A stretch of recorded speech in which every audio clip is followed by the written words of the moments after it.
On se retrouve en plein cœur d'un deuxième confinement majeur au Québec. C'est le cas dans toutes nos paroisses aussi, par le fait même, de par nos églises qui sont fermées actuellement, de par ces nouvelles réalités auxquelles on doit s'ajuster. Il me semble qu'on est rendu bon là-dedans. Ça fait déjà presque un an que nous sommes à nous ajuster sur pas mal tous les niveaux de notre vie et de nos parcours intérieurs, tout comme nos liens les uns avec les autres, dans notre manière de les vivre, dans notre manière de les assumer afin de continuer cette proximité. Un aspect, moi, qui me façonne beaucoup depuis quelques mois, c'est de voir à quel point Dieu fait route avec nous autres. Nous, on s'ajuste à bien des choses, mais c'est extraordinaire de voir à quel point le Seigneur sait aussi s'ajuster. Il s'ajuste à notre quotidien, il s'ajuste à nos conditions intérieures, il s'ajuste à ce qui nous habite, il s'ajuste à ce qui fait la trame de nos vies pour ne pas perdre de vue qu'il est avec nous et qu'il nous accompagne.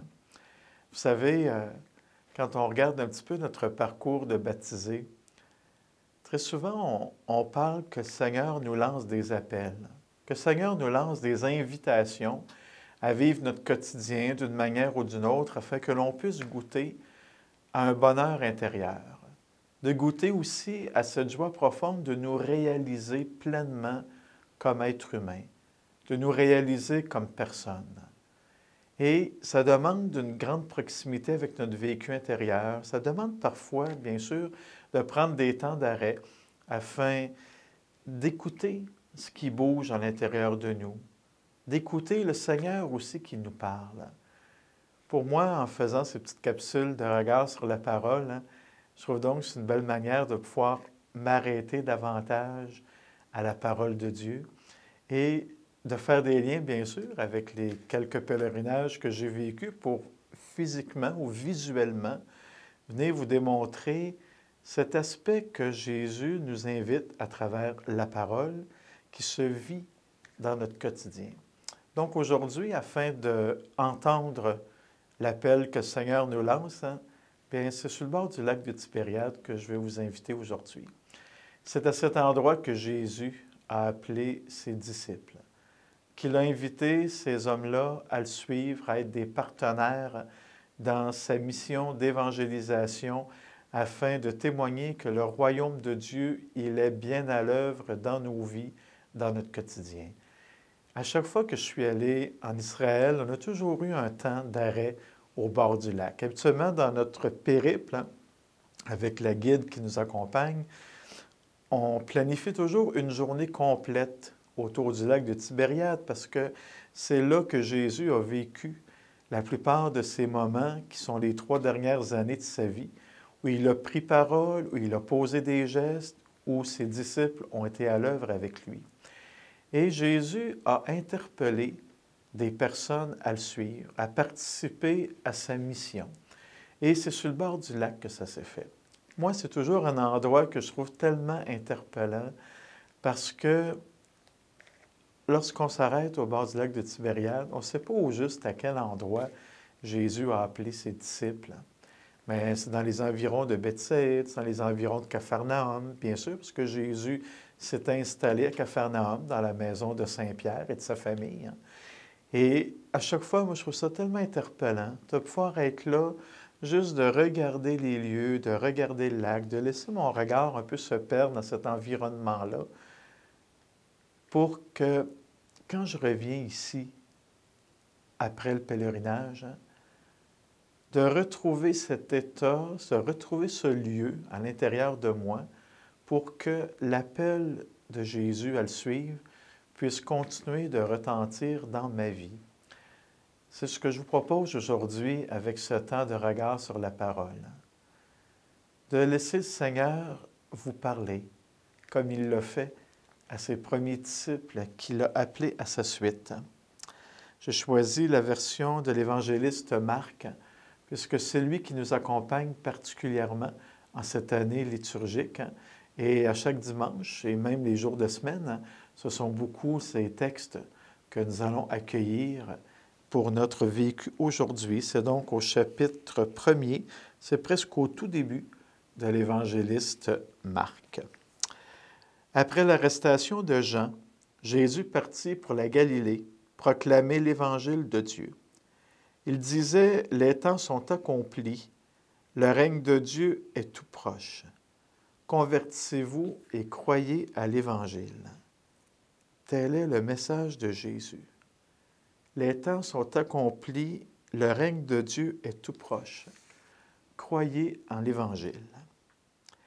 Passant le long de la mer de Galilée, Jésus vit Simon et André, le frère de Simon, en train de jeter les filets. Ils les jetaient dans la mer, car c'étaient des pêcheurs. Il leur dit, « Venez à ma suite, je vous ferai devenir pêcheurs d'hommes. » Aussitôt, laissant leurs filets, ils le suivirent. Jésus avança un peu, et il vit Jacques, fils de Zébédée, avec son frère Jean, qui étaient dans la barque et réparaient leurs filets. Aussitôt, Jésus les appela. Alors, laissant dans la barque leur père Zébédée avec ses ouvriers, ils partirent à sa suite. 4 personnes que Jésus appelle à le suivre, à marcher à sa suite. Pierre ou Simon, André son frère, Jacques et Jean, 2 frères, les fils de Zébédée. Jésus t'appelle toi aussi à le suivre, tout comme ces 4 hommes-là. Il t'appelle à être un témoin de sa présence dans ton quotidien. Pour eux, ça s'est passé au bord du lac de Tibériade ou de la mer de Galilée. On lui donne plusieurs noms à ce lac. Mais dans ta vie à toi, sur le bord de ton lac intérieur, sur le bord de ton vécu, c'est là que l'appel de Jésus a retenti. Ce que je trouve interpellant, c'est Marc, les 2 fois, il dit que aussitôt, lorsqu'il voit ces personnes-là, Jésus les appelle à sa suite. As-tu confiance que Jésus fait la même chose avec toi?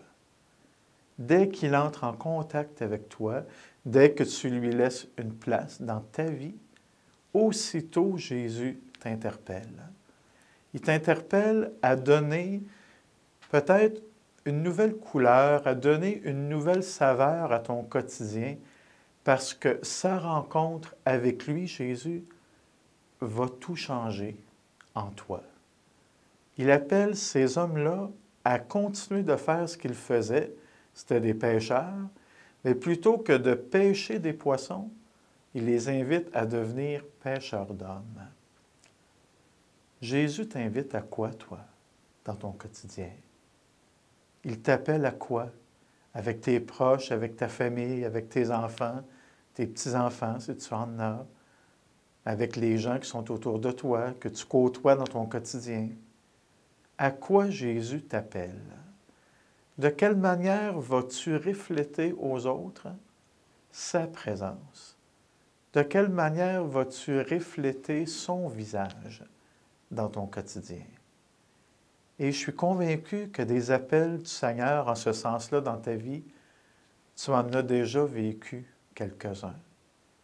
J'ai le goût de t'inviter à te donner un temps d'arrêt et à prendre le temps de refaire jouer le film de ta vie dans ta tête, dans ton cœur, et à réentendre des moments où Jésus t'a appelé, où, en présence de Jésus, tu t'es senti interpellé à donner de toi aux autres, à te rappeler à quel endroit ça s'est vécu, qu'est-ce que tu vivais intérieurement à ce moment-là, qu'est-ce que ça t'a fait vivre, de quelle manière est-ce que Jésus t'a parlé, quels sont les mots, les émotions que tu retiens de ces moments-là, et à pouvoir t'appuyer là-dessus pour continuer aujourd'hui, en février 2021, à témoigner du Christ dans ton quotidien, même en temps de pandémie, même en temps où on est appelé à se réinventer, à se réorganiser autrement, à s'appuyer sur ces fondements de ta vie intérieure, de ta vie spirituelle. Que t'appuyer là-dessus pour continuer un pas après l'autre à marcher à la suite de Jésus, puisqu'il fait toujours route avec nous. Bonne suite de cheminement auprès de la mer de Galilée ou du lac de Tibériade qui t'habite. Puis on se retrouve bientôt pour un autre regard sur la parole.